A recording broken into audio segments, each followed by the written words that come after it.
Welcome to Burlap Teachers. Enjoy the video. In this video, I will explain how to Chrome delete your Q50. First, gather all your necessary tools. You'll need high-quality vinyl wrap, a reliable heat gun, and a very sharp utility knife for precise cuts. Don't forget isopropyl alcohol and clean microfiber cloths for surface preparation.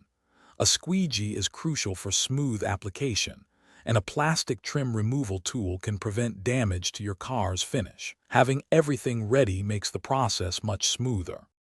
Proper surface preparation is key to a lasting chrome delete. Begin by washing all chrome areas with car soap and water, removing any dirt or grime. Next, use isopropyl alcohol to thoroughly degrease the surfaces. This step is critical for the vinyl to adhere properly and prevent bubbling.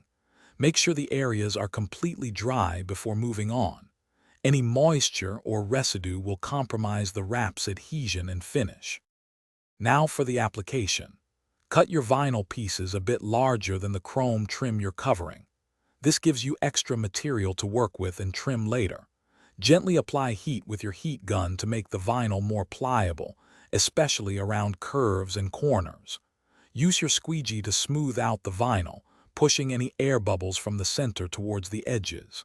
Take your time to ensure a seamless, wrinkle-free finish. To finish, carefully trim any excess vinyl using your sharp utility knife.